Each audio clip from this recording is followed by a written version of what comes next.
and it's alcohol free. Now I would like to move a little bit away from the pure salicylic acid, which is a medicated approach. Although we use it in a lower concentration, it's still considered to be a medicated approach, into a more cosmetic approach. And in order to bring you to this understanding, I will start by explaining you how our body is protecting ourselves. So we know how to help our body to better protect ourselves. Because when we see a disease such as dandruff, it means we are out of balance. So by preserving the balance, we can help ourselves and, of course, our customer better. So what do we know? We know that there is a hair mantle, which means there is a very fine film on the surface of human hair and also on our skin. And this fine surface layer is a barrier to prevent the spread of bacteria, viruses, and other potential contaminants that might penetrate into the skin. The barrier itself, if you ask what it's made of our sebum and some other salts that we exert.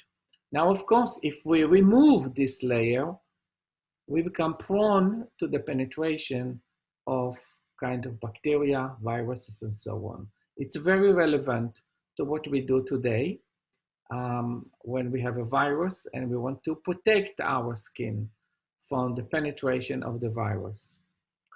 So the film is there and it has various properties. Uniqueness is that it's very sensitive to pHs. That's why, by the way, salicylic acid is released at a higher pH than typical salicylic acid at a pH of 3. It's a higher and it's more balanced. So the pH of the scalp, I'm coming back to that, is 5.5. The hair follicle pH is 3.67 to about 4.5, and you see the reference below. So right up on, you can see that in order to keep healthy function, we have to keep the barrier properties, which means the difference in the pHs. How does it work? We'll talk about this in a minute. The blood pH, which means deeper into the skin, the pH is 7.4. So this pH differences is kind of a non-specific defense against pathogen. Now, why it's non-specific? Because you see this cross-section of the hair, you see the sebaceous gland, the hair itself 3.67 to 4.5. Of course, the top is 5.5, but deeper is 7.4. So bacteria that may be on the surface of the skin and they're adapted to the pH on the surface, even if they penetrate into the hair follicle to 3.67, they have a hard time to adapt to their low pH. And then they have a hard time to adapt to their even higher pH, 7.4, if they penetrate into the deeper layer of the skin. So the difference in pH is a very non-specific barrier. Now, why the pH even should shift? What may cause the shifting of the pH? Here are a few examples. First of all, water. The water that we use to shower has a pH of about 7, and the pH of the scalp is about 5.5. So our water is less acidic than the scalp and the hair. Exposure to chemicals such as shampoos, conditioners, styling products, they have different pHs. Even worse is sperm, relaxer with a very high pH, or all kinds of hair dyes. So this can cause the pH change. What is the ideal pH? You see in this diagram, 4.5 to 5.5. This is where we get the best structure of the hair. At the acidic pH, you see the losing of the cuticles. The same thing happened with the high alkaline pH. So these are some of the factors that can cause disturbance in the scalp and also in the hair. Things are sensitive to pH. So what happens when we use product that throw the system off balance? It creates an environment conducive to growth of harmful bacteria. So now I'm talking about environment, not chemicals. So it's a biological environment that can disturb the balance of the microbiome, which causes, then we have all kinds of things like irritated skin, hair loss even, and so on. So now you see the connection between outside factors, water, shampoo, conditioner, treatment, and so on. It's not just the chemical effect, as I show you in the hair, that the hair is disturbed, also the microbiome effect. So what is the microbiome effect? Especially on the scalp. So microbiome is a community of microorganisms that exist in one habit, such as the scalp. So there are multiple microorganisms. Okay, so if you thought that washing more is cleaning up, now you may think again, because the community has to be healthy. By washing and adding more surfactants, you don't help them. What is probiotic? Probiotics are the good bacteria. Pro means for, bio means life, for life. So these are the live microorganisms, including bacteria, yeast, and so on, that are naturally found in our body and on our skin. These are the good bacteria, and they are essential for keeping the skin healthy. So this bacteria could come from where? From cabbage, fermented food, for example. And you can see here a hair growth, which is basically simulate a yogurt, which has bacteria. Hopefully these are good bacteria. What do we know about the good bacteria? The probiotics. So probiotics is, we were talking about bacteria, the good bacteria. We know this is a data from experiments done on skin of mice, and they were fed with probiotics, and you see the difference between the control, the thickness of the skin, compared to those that were fed with probiotic. So probiotics help to build up the skin and, of course, build up the protection of the functions of the skin. So probiotic has a positive effect on the skin. Now, let's look at the hair. What happens with the hair? So hair is going in a circle. The circle starts normal hair with anagen. It's called anagen. Anagen is the status where the hair roots get blood flow, nutrients, and the hair continuously to grow. Okay, catagen is when the source of the hair, you see the bubble in the bottom, is reduced from several reasons, and we will talk about this on our next webinar. And the hair is starting to disconnect, thin hair. Then we go to the telogen, then the even lower situation, and this time the hair can easily disconnect. That's why we can see losing hair.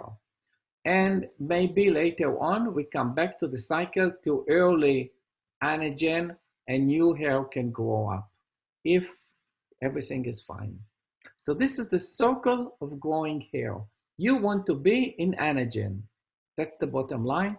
This is indication that your hair is growing and healthy. These are results of tests. Again, it's measuring the number of hair follicles in each stage. For these are adult mice, male, and the second group is female. So what do you see here? The number of hair follicles for the control group, which means they didn't get probiotic, it's about 36 to anagen, to 64 telogen. What does it mean? We want to increase anagen. So you see here with the probiotic, from 36 we get to 70. You can see also in this histogram the number of hair follicles. For telogen, the black bars are control, the white are the probiotic. You see that the probiotic has less telogen, but much more anagen. And that's where we would like to be. And the same thing happening for female, the same, but slightly different numbers. So definitely we can say that probiotic helps to stay at the anagenic phase, which means the hair continue to grow. So it's very much established the probiotic are beneficial to grow hair and healthy scalp, thicker scalp. In the cosmetics, so can we manufacture product with probiotic, with bacteria? Probably not, but you can see some product claim they have probiotics, okay? Some people. Here is another product claiming probiotic technology. Probiotic technology doesn't mean that they have bacteria, but they have a technology. I don't know what is the technology, but you see how the message is being translated to cosmetic business. What else we can do? What we can do is to approach the area of prebiotic, different from probiotic. To remind you, probiotic are live organisms. That's what you have when you eat a yogurt or pickled and so on. So prebiotic are type of non-digestible plant carbohydrates, okay, that healthy bacteria can use. And we can also use, so you see this kind of prebiotic. So if you eat a fresh salad, you definitely enrich your body with prebiotics, which means you provide the food elements for the good bacteria that keep your body healthy and functioning. Prebiotic in general considered to be fibers, oils. These are the basic material that can be consumed without causing fermentation. In other words, they don't produce acid, in simple words.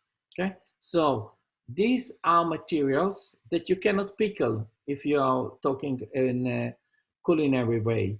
So these are dietary fibers like lignin, cellulose, glucan, pectin, gums that release starch, resistant to starch, resistant starch, which means the starch will not get fermented, and some soluble fibers, and you have a whole list.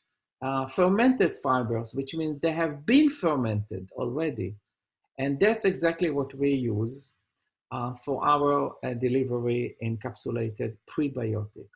So what do we use? We use a prebiotic material to encapsulate other prebiotic material with the purpose of extending the presence of prebiotic on the surface of the scalp.